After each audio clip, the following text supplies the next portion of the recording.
الله ربي والإسلام ديني ومحمدا رسول الله.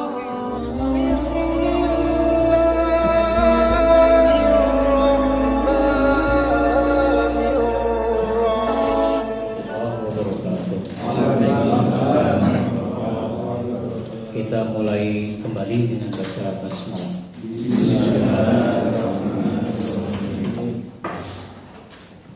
Kalau habis makan ngantuk apa? Ngantuk?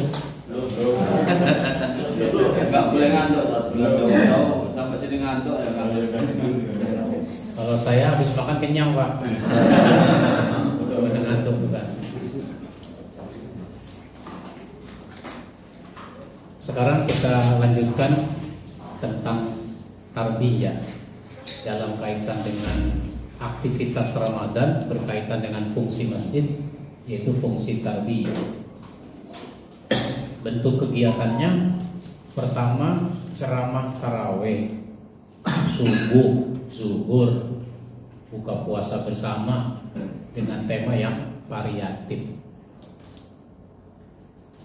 Kalau soal dalil mau dicari di mana juga nggak ketemu dalilnya. Emang ada dalil ceramah tarawih? Nggak ada. Tapi kalau nggak ada jangan dibilang bid'ah. Ceramah tarawih itu kreativitas.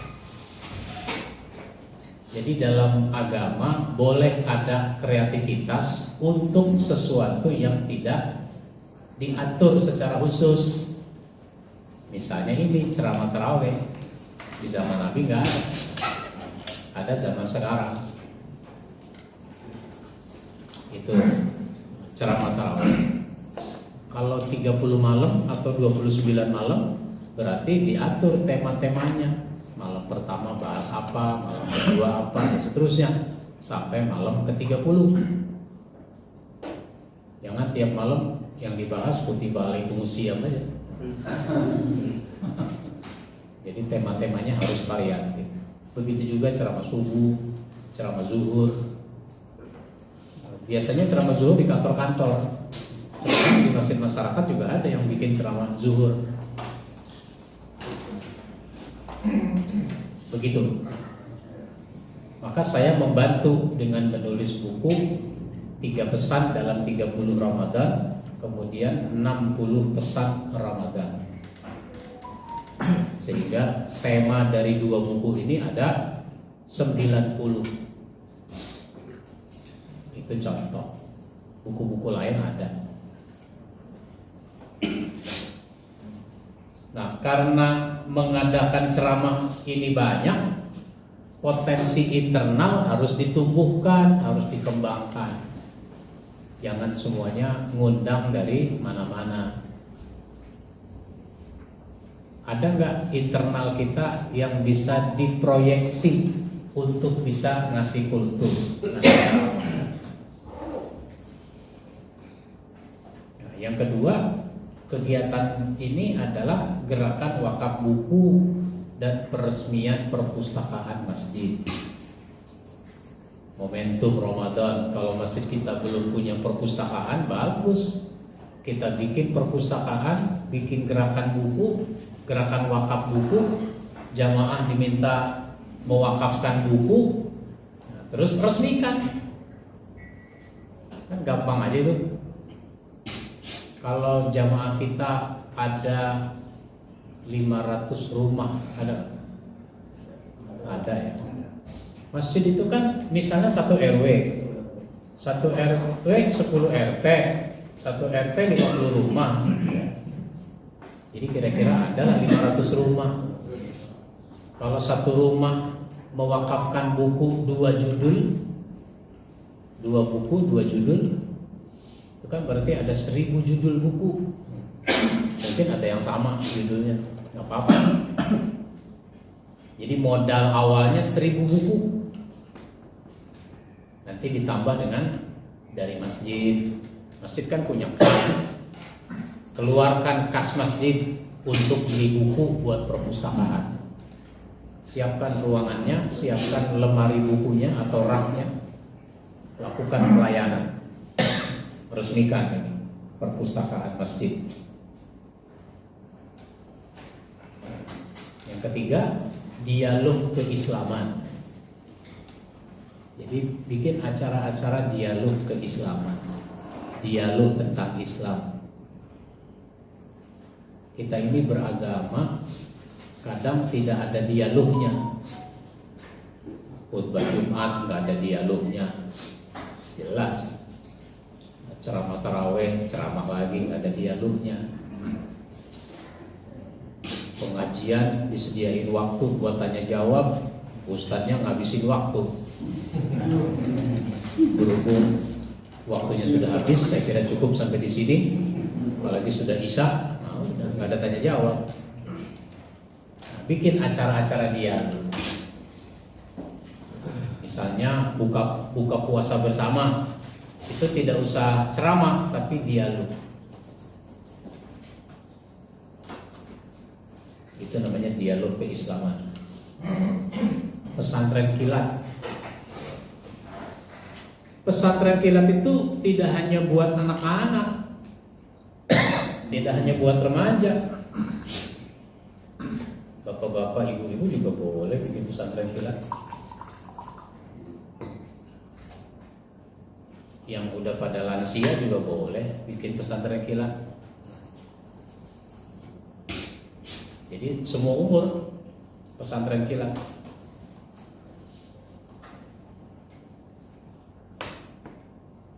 Cuma kalau disebut pesantren kilat kesannya anak-anak.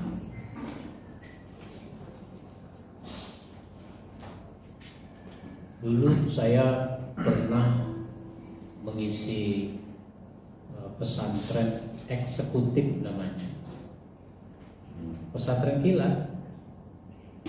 Mereka masuk sore Jumat, keluarnya hari Ahad siang.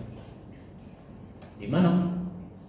Itu di LNG Bontang, LNG Badak di Bontang, Kalimantan Timur. Itu pesertanya para manajer, direktur. Tempatnya di masjid. Jadi meskipun mereka direktur, manajer, mau mereka itikaf di masjid, tapi bukan bulan Ramadan. Itu juga namanya pesantren kilat, pesantren kilat eksekutif. Itu. Nah sekarang di masjid kita bisa bikin pesantren kilat. Dulu di Bimantara sebelum jadi MNC, itu juga ada pesantren eksekutif untuk para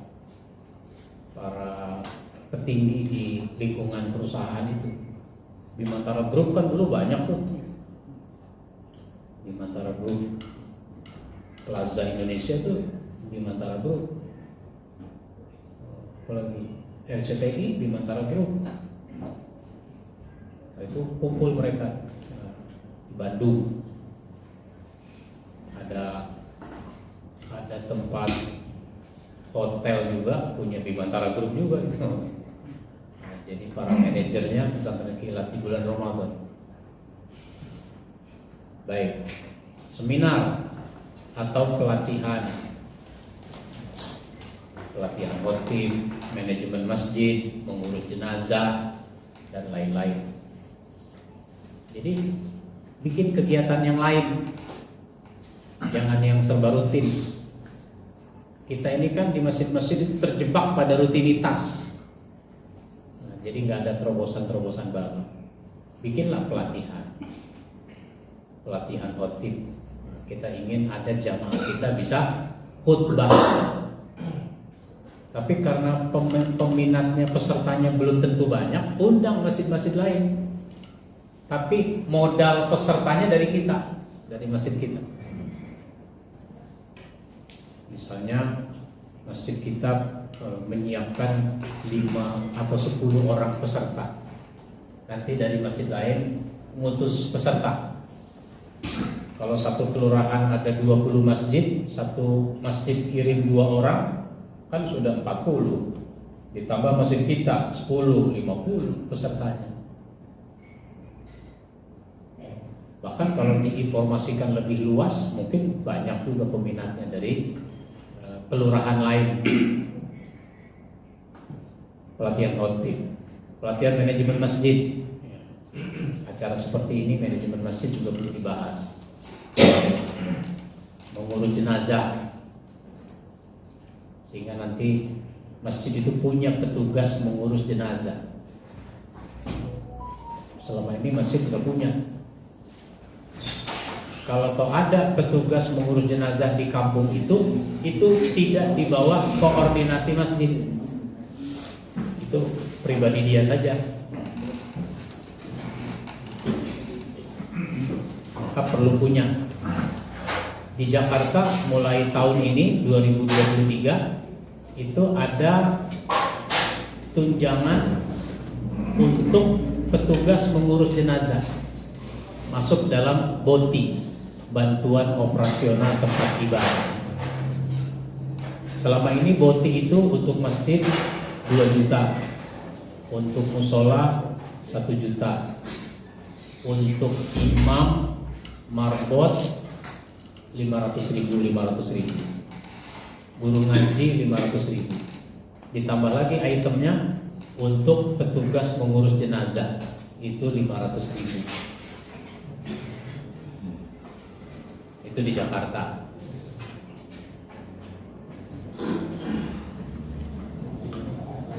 Terus iktikaf jama'i, iktikaf bersama. Tadi saya bilang iktikaf itu kan urusan sendiri-sendiri.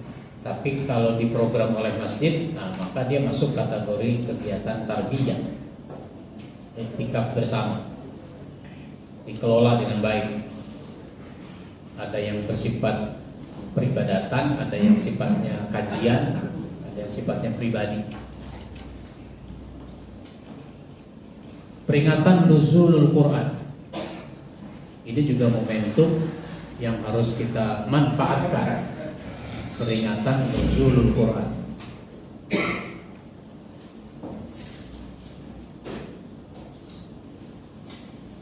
Kegiatannya jangan cuma tabligh, jangan cuma ceramah, tapi boleh disertai dengan kegiatan lomba dalam rangka nuzulul Quran.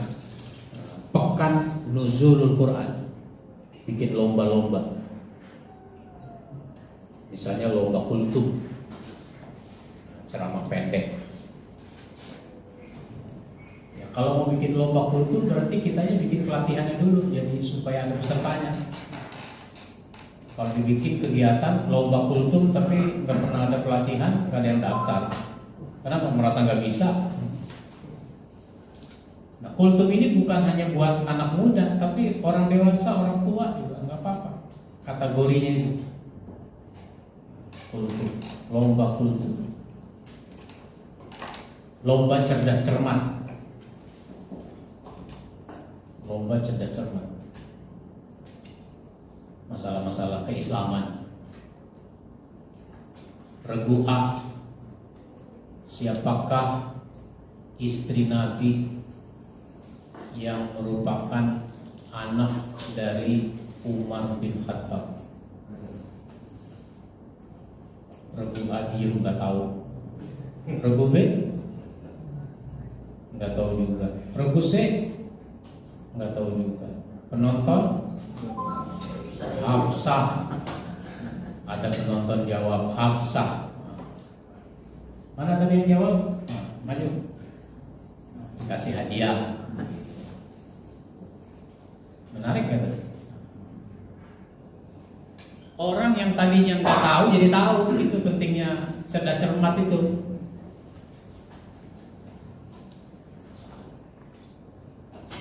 Saya diminta menjadi juri di Indosat. Kalau bulan Ramadan di Indosat ada cerdas cermat. Pesertanya itu 50 regu.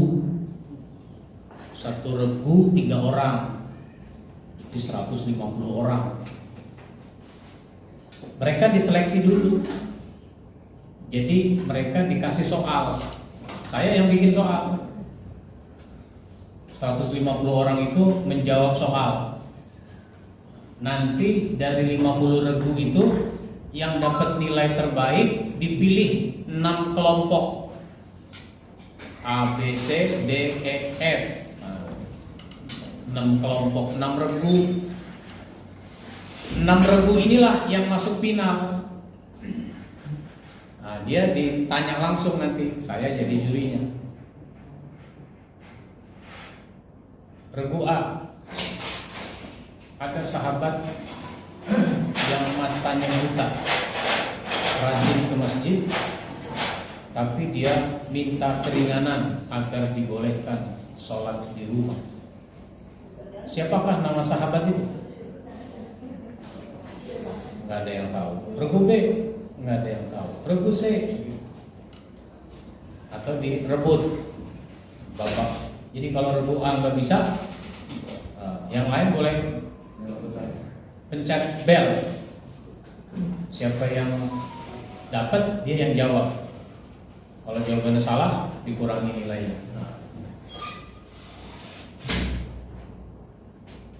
Itu contoh cerdas cermat. Dari zaman saya remaja dulu, remaja masjid, saya bikin cerdas cermat. Saya bikin soal.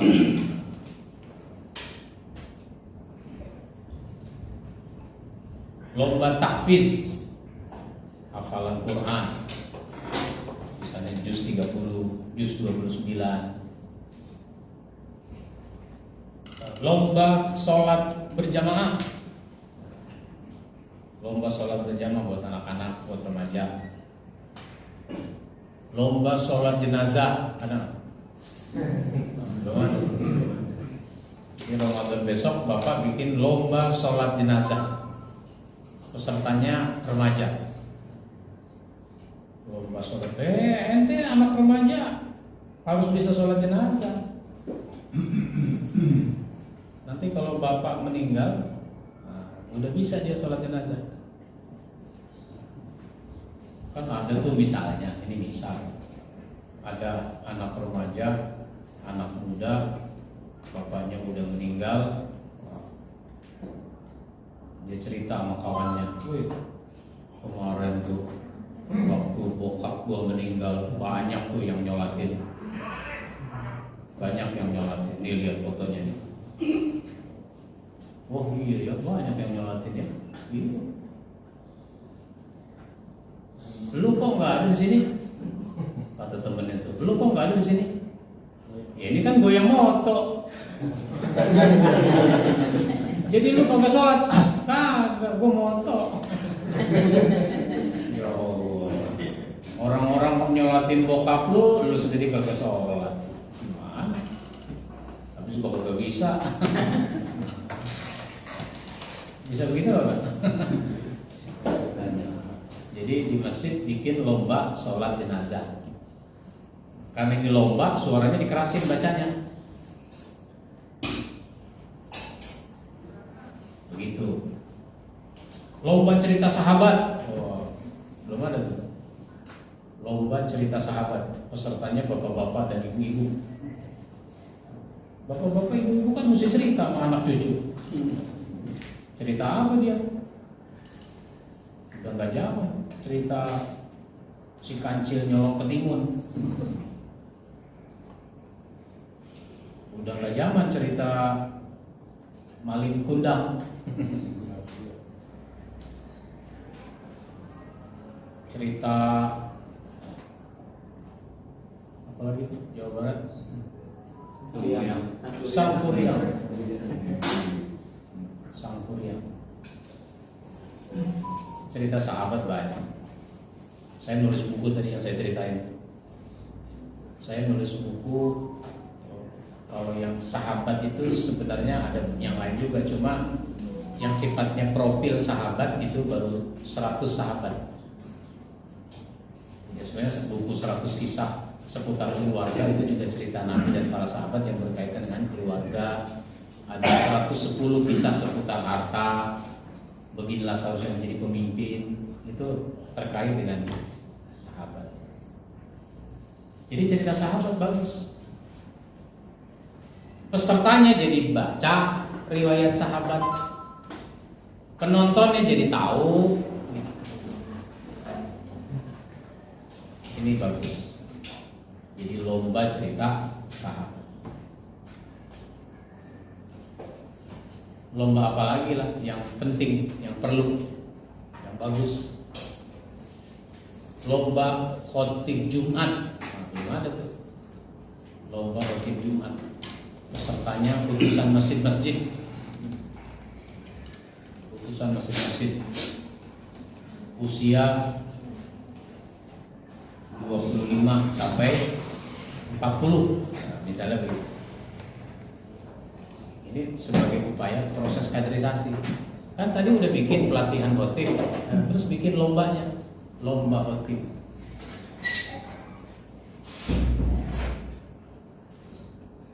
Baik. Sebelum berlanjut, ada yang mau nanya dulu? Ya. Ya, Ustaz.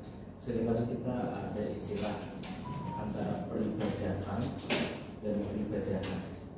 Kalau tadi di suatu Ustaz kita peribadatan itu untuk yang hubungan dengan materi ini itu lebih tepatnya yang mana? Tapi kalau misalnya peribadahan juga akan dipakai, itu perbedaan. Ya, sama aja sebenarnya. Sama ya. Ibadah sama ibadat sama. Hari Jumat, tulisannya Jumat, tapi kan kita Jumat.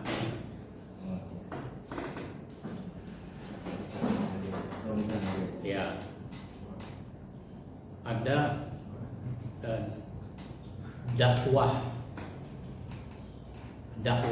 Ada yang nulisnya pakai koma di atas, DA koma di atas WAH. Tapi ada yang pakai K, dakwah. Orangnya dai. DAI. Ada yang DA, I, dai. Tapi yang nulisnya pakai dakwah, pakai K, itu nggak nulis daki. Daki. Tulisnya dai, bukan daki. Gitu Pak. Baik. Ada lagi? Ustaz, Ya. yang terkait dengan menumbuhkan potensi daya internal ini, kadang-kadang jamaah itu apa ya, kurang marem gitu kalau dikasih yang isi itu masih belajaran gitu. Gimana menyadarkan jamaah, oh ini sifatnya masih latihan, latihan kok langsung praktek gitu. Ada beberapa jamaah yang kadang-kadang mengkritik gitu, ya bukan suka, kurang seneng gitu kalau dikasih yang baru sifatnya baru latihan gitu. Ya. Kalau orang berkhutbah itu kan orangnya memang sudah siap pakai. Jangan orang masih belum begitu bisa, setengah bisa udah tampil. Jadi tampil khutbah itu yang udah bisa. Dia dipersiapkan belajar. Bukan pengalaman tapi bisa. Kalau yang berpengalaman sih, saya pengalaman. Tiap Jumat saya khutbah, itu namanya pengalaman. Tapi kalau saya bikin pelatihan khotib, lalu saya tes praktek, oh ternyata dia bisa khutbah, nah, maka ketika ada orang minta dicarikan, saya rekomendasi ini. Bisa dia, tapi dia belum pengalaman, gak apa-apa. Justru harus pecah telur kata orang, harus dimulai. Ya orang ngomong begitu, ini mah belum pengalaman, biar aja, jangan dianggap biasa aja. Sebab kalau dia nggak pernah mulai, kapan dia jadi punya pengalaman? Pengalaman pertama, pengalaman kedua, pengalaman ketiga, dan seterusnya. Artinya kan tidak harus semua omongan jamaah itu kita ini ya, kita harus biarin aja lah, jalan aja gitu. Tidak semua omongan jamaah itu kita turuti. Iya. Tapi ada yang harus kita beri pengertian, ada yang kita klarifikasi. Ini gimana sih kok anak muda yang khutbah? Emang dia udah pengalaman? Pak, dia ini udah bisa. Jadi karena dia udah bisa, kita jadwalkan dia. Pengalaman memang belum. Orang dia baru sekali ini, dari mana pengalaman? Justru dari sini dia nanti bakal punya pengalaman. Tidak ada orang yang disebut pengalaman kalau belum pernah uji coba. Begitu. Penting pengalaman itu. Hampir semua masjid di Lampung Utara itu, di Kota Bumi lah katanya, di kota itu hotelnya dari luar semua gitu. Ya. Jarang yang resmanya gitu. Ya. Makanya orang dalam ini mesti dipersiapkan biar supaya bisa. Atau kerjasama antar masjid. Pak, masjid Bapak punya khotib nggak? Punya. Kalau gitu khotib di masjid Bapak, khutbahnya di masjid saya. Di masjid saya ada khotib, khutbahnya di masjid Bapak. Tukeran dulu. Nanti ketika dia sudah dapat pengalaman relatif banyak, baru dia khutbah di masjid kampung sendiri. Nah, itu mensiasatinya. Jangan semuanya dari luar. Ya, ada lagi.